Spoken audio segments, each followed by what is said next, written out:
Hey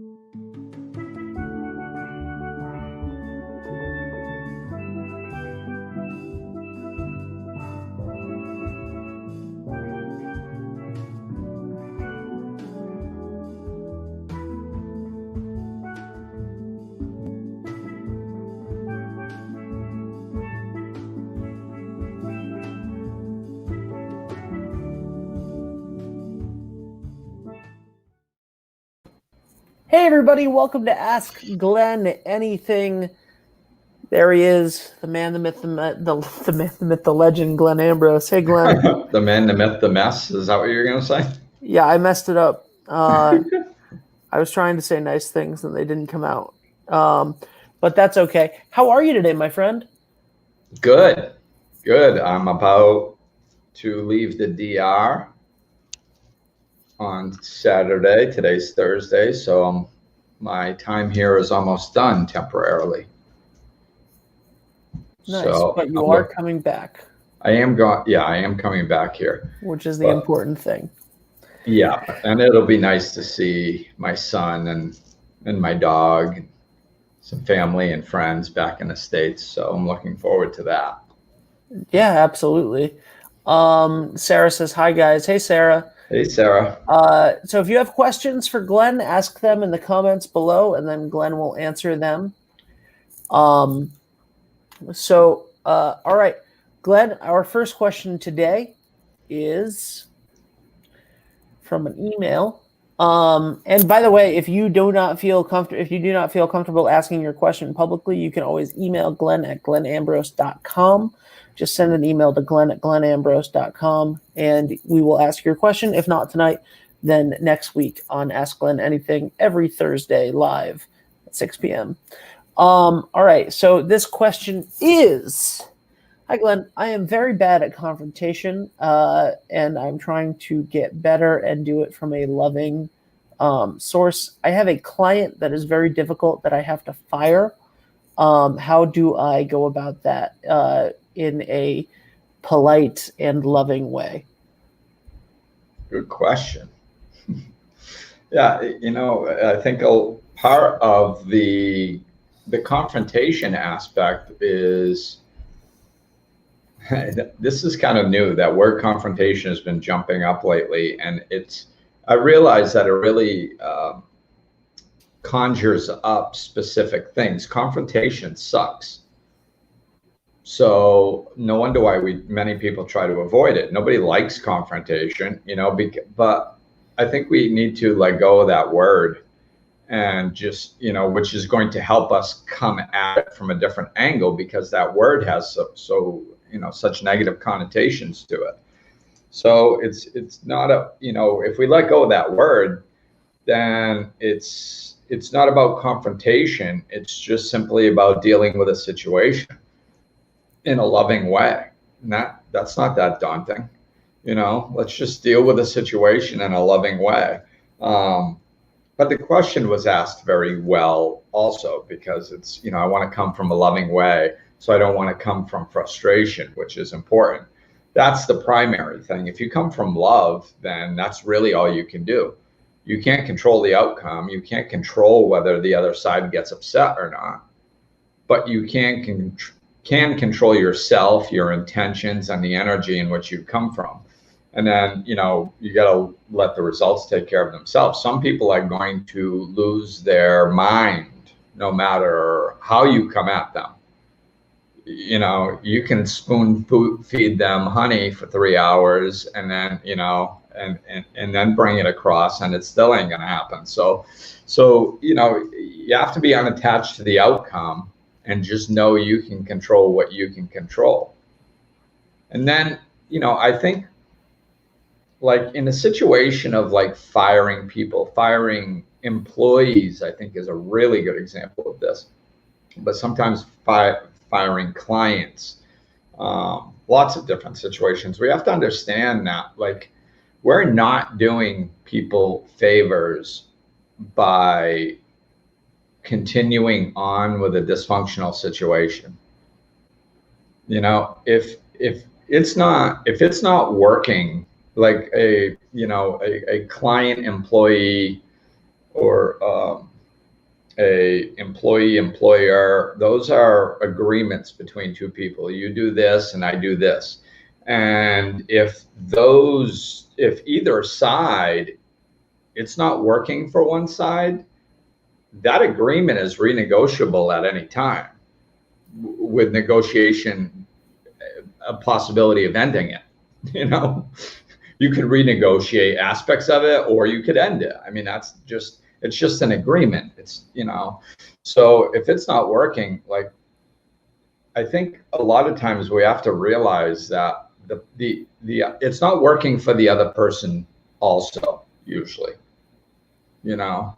So if somebody needs to be fired, usually it's because they're not doing what they need to be doing to meet the agreement. And if people aren't doing what they need to be doing, it's usually because it's not their forte. They don't really want to be doing it. It's not what they should be doing. That's usually why people aren't doing it. You know, so what we're doing, hanging on to them and going, no, I don't want to be mean, is we're allowing them to live an unsatisfactory life for a longer period of time. We're enabling them, you know, and a lot of times people can't see it themselves. If it's like, you know, if it's a situation where you know, usually people are attached to things and they're looking for safety. So they're like, no, I don't want it to end, you know, no. It's like, well, this isn't working for you. This isn't working for you. So it's, you know, if it's not working for you, go find something that works better for you. That way you'll be happier and I'm happier, you know? Yeah. Yeah. Yeah. I like it.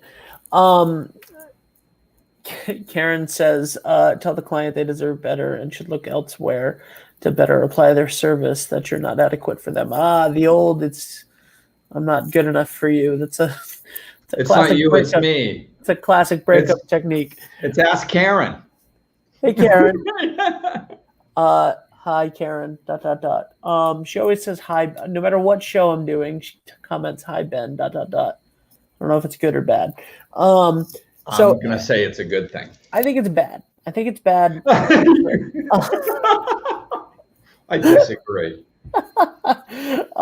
So anyway, Glenn, all right. Are you ready for question numero 2? If you have questions, by the way, put them in the comments or send them to glenn@glennambrose.com. You can do that if you don't want to ask it publicly. All right. So here we go. Part 2. I have an issue with self-control. I have always had an issue with self-control. No matter what it is, I know the right thing to do, and then I tend to do the opposite, where I let my impulses take control over me. How do I work on this? Oh man, do I resonate with that question? This is where my past comes in handy. Oh boy. I'm just gonna take it away, Glenn. Yeah, my past, I mean, you know, I lived a very dysfunctional life for 20 years. And I remember when I was first, you know, my version of dysfunction took the look of alcoholism. So I woke up spiritually going through the recovery process. So when I was going through that process, I was going to a lot of AA meetings and stuff. And I remember, man, this is over 17 years later. And I remember sitting in a meeting, in a men's group meeting, and somebody going, I don't even think I was paying attention fully, because like I'm ADHD, so my mind's all over the place. So especially at meetings. So like I'm trying to pay attention, but like I don't think I really was. And then all of a sudden the person speaking said something, and it like jumped out and grabbed a hold of me. And they said, I realized that I never said no to myself. That was it. And like all of a sudden that line hit me, and I saw all these, like my whole life passed before my eyes, sort of thing. And I was like, oh my God, I've never told myself no, like in the last 20 years. Like if I thought it happened for the most part, very rarely. And, I think part of that was because I didn't have a fear of consequences, my life took a large turn in junior high when I just got sick and tired of trying to be good. And, isn't this interesting how it goes full circle? The ADHD had me bouncing off the walls. I could not stay out of trouble in school. Like, they didn't diagnose people with ADHD. They diagnosed you with a pain in the ass. That's what you were. So I was constantly being sent to the office and being grounded at home and impulse control, right? So I had poor impulse control. So, I was getting in trouble everywhere all the time. So in junior high, I was like, well, I'm punished all the time anyway. Why don't I just go try having some fun? And, and then I don't think my life is really going to change that much.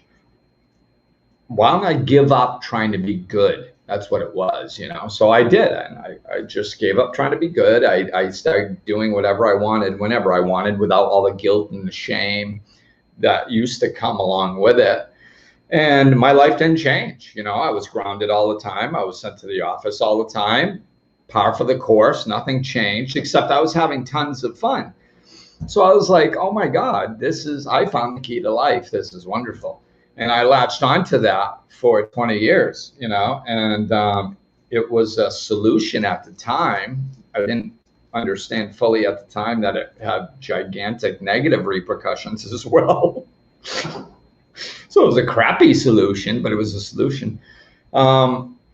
So in my life, if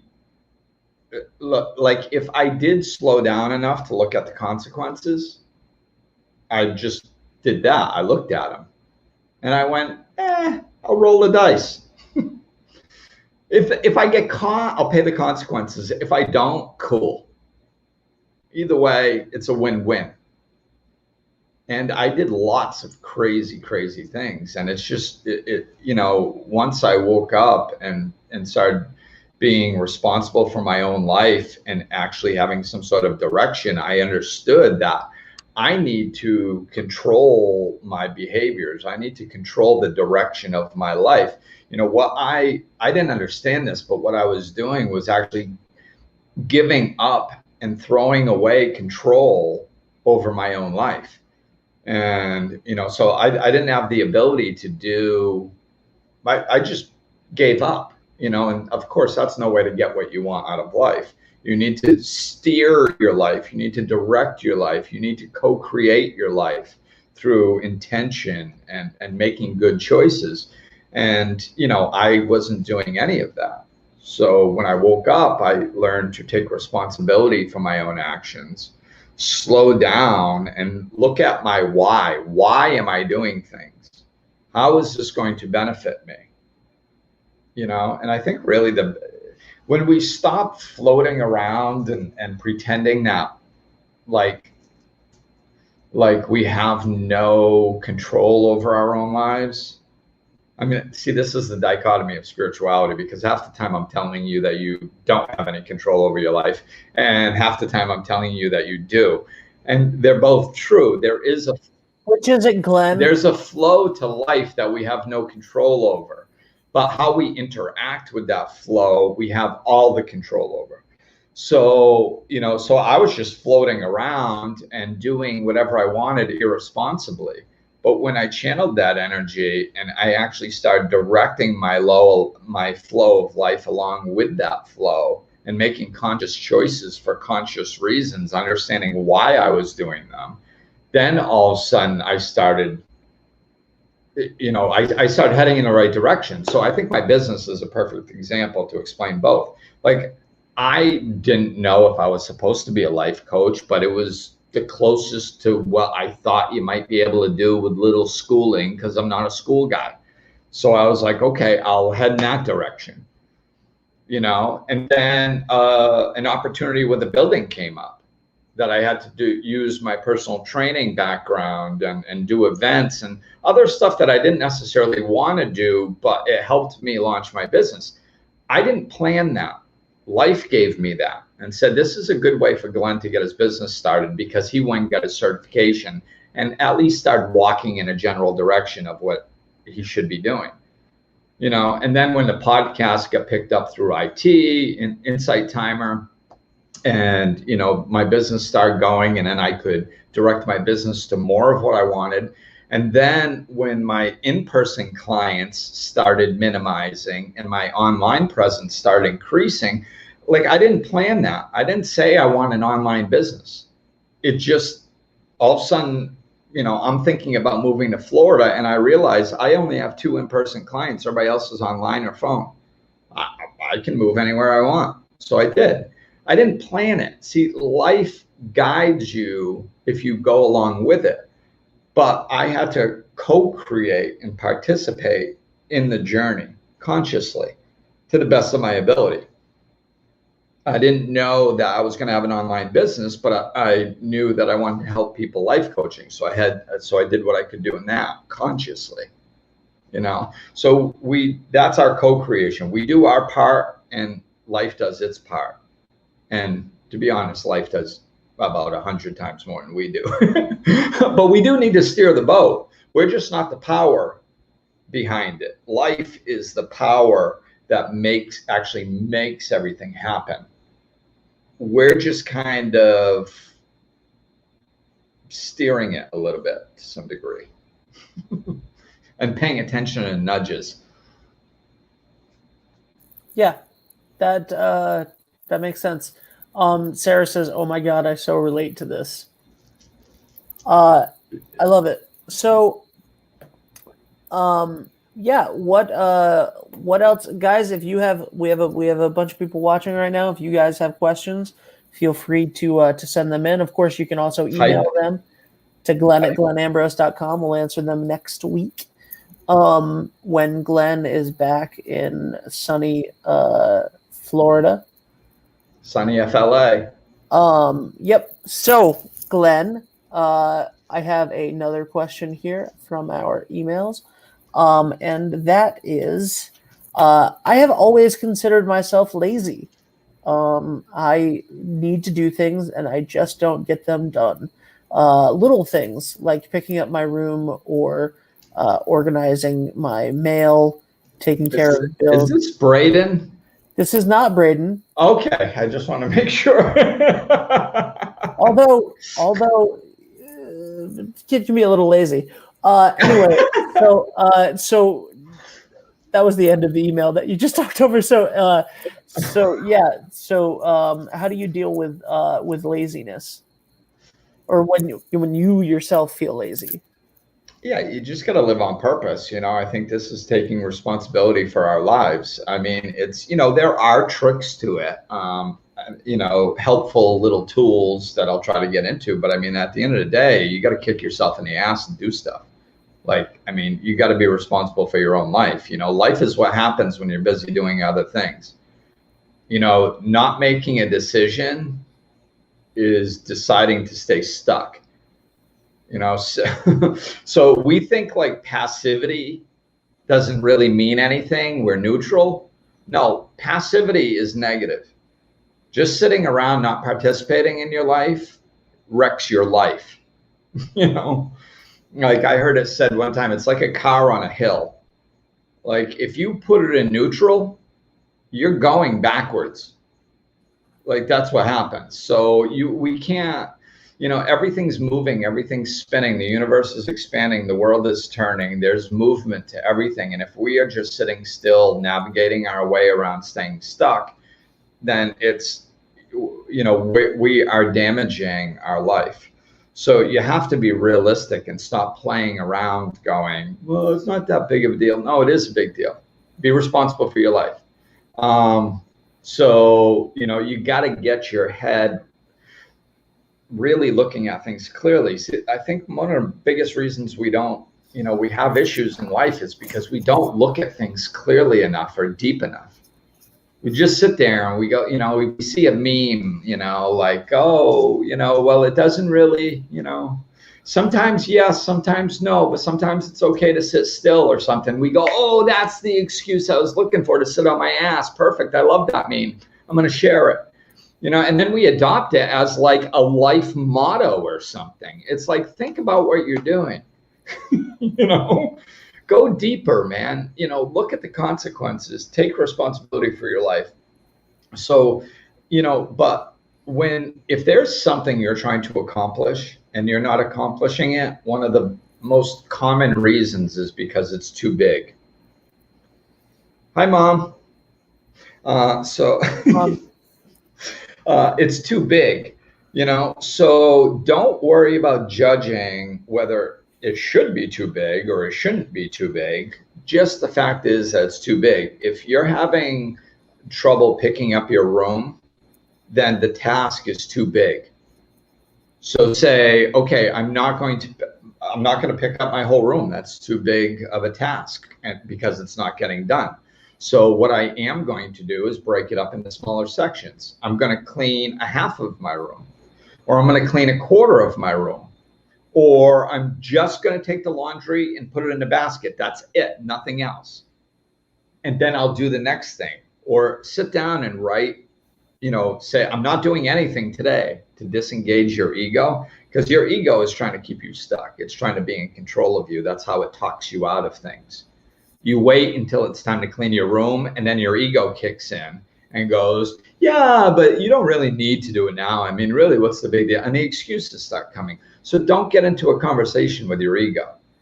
Sit down one day, say, ego, I'm not doing anything today. And it goes, oh, what? You're not doing anything? Okay, cool. I'll just check out.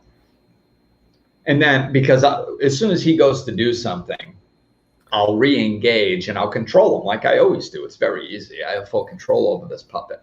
So it just, so it disengages, and then you write a list and you go, okay, over the next week, this is what I'm going to do. I'm going to spend 15 minutes per day until it's done. Or I'm going to do this corner first, or I'm going to pick up the dirty dishes one day, and then I'm going to do the laundry the next day. And then I'm going to break it into small chunks and write it down. And then by God, stick to it.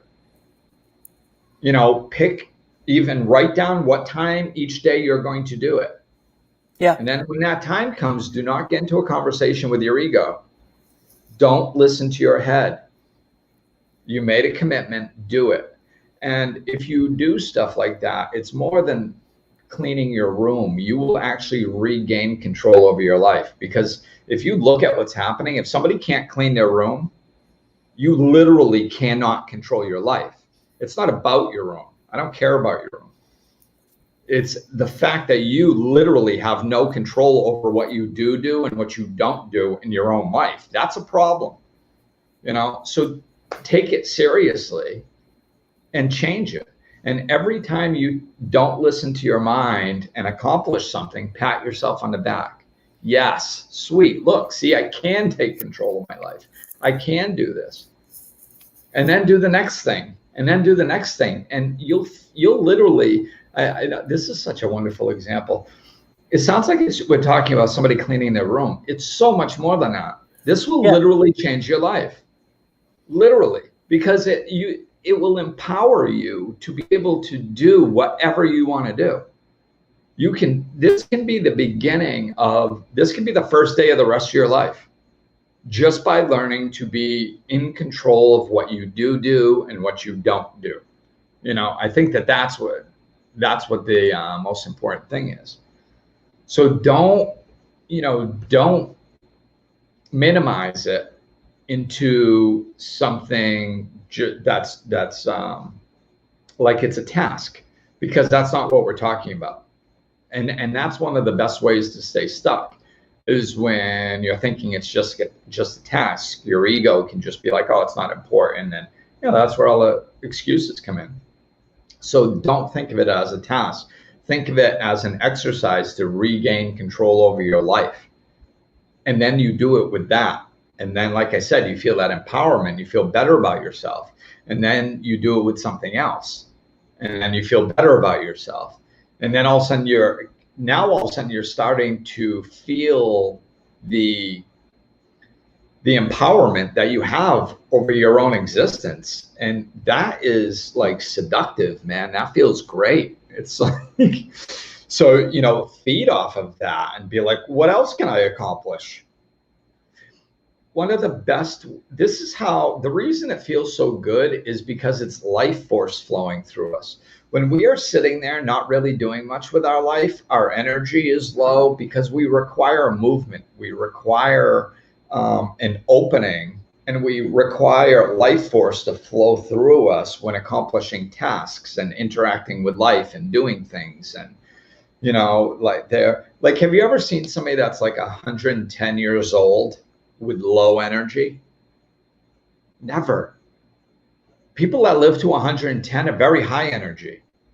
They're like constantly moving. They're doing things. Why? Because their life force is open. Their life force is flowing through them.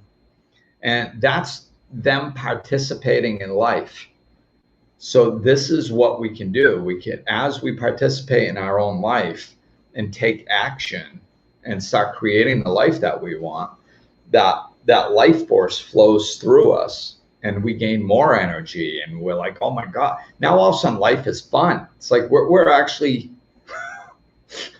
we're actually participating in life, and we're playing with the energy of life, and it's flowing through us, and we're energetic and we're happy and it feels great.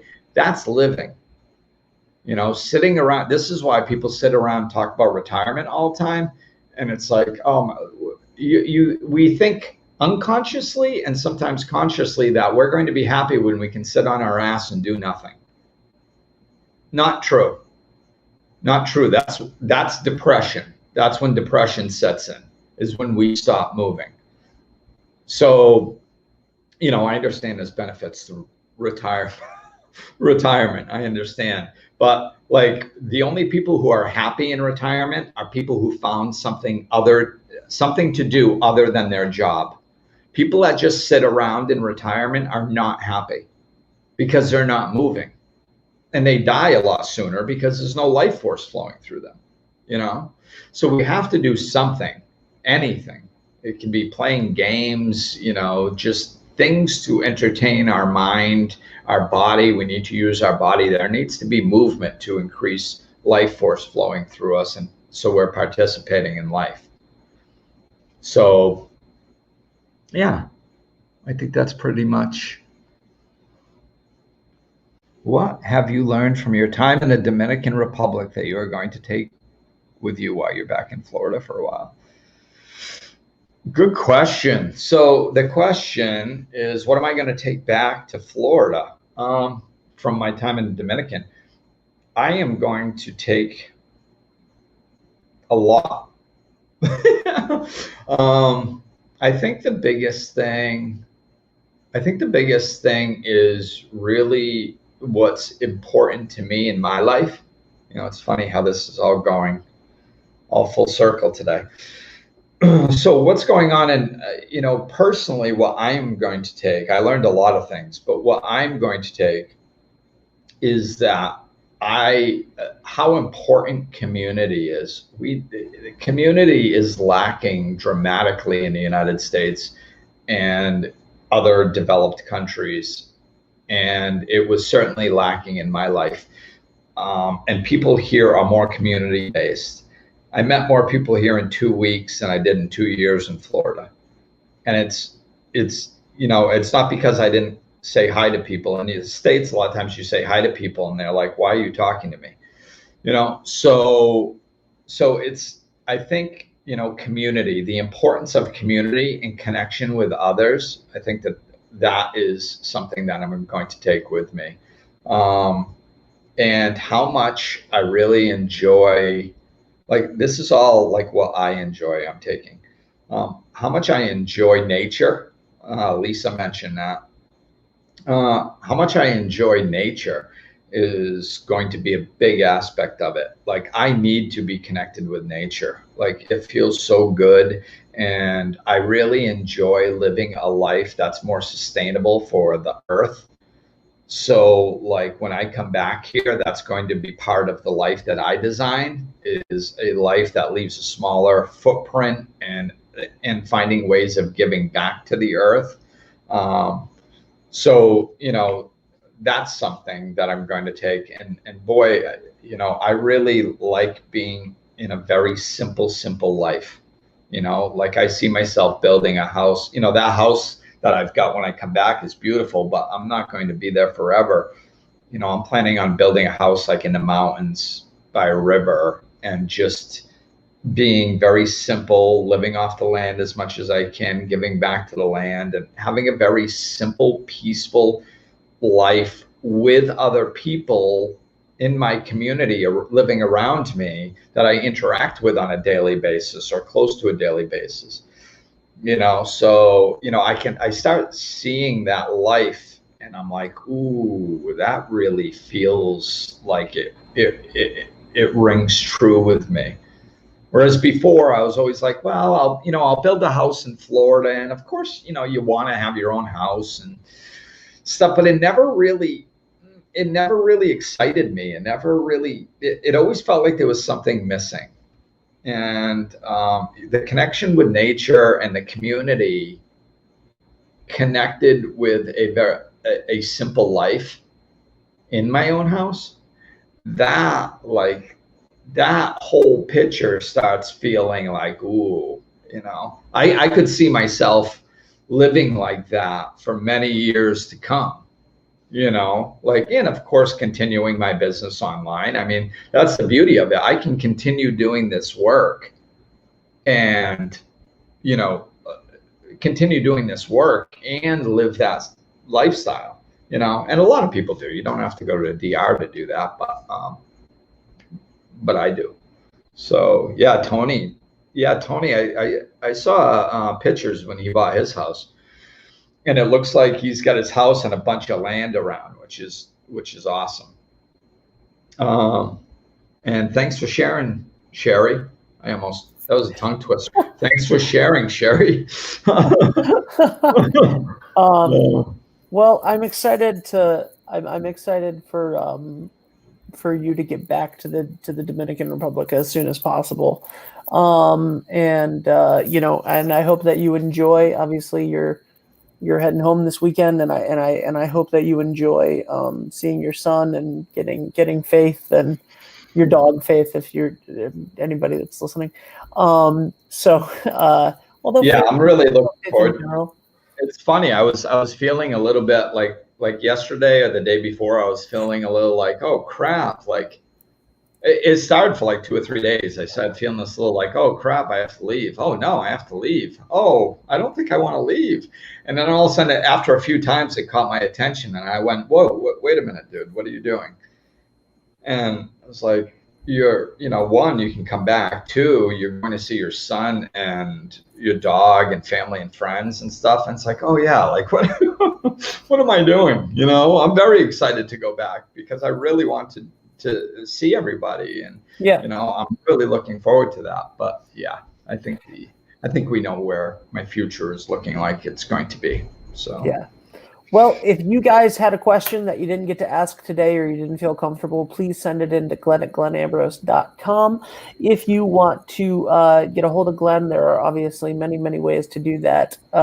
You can send him a message right here where you're listening or watching to this. Also, check out all of the other episodes of this show and Life Lessons in Laughter, which you can find on Insight Timer or wherever you're listening to this or watching it. And that's it for me. Glenn, thank you so much. I hope that you have a safe trip this weekend.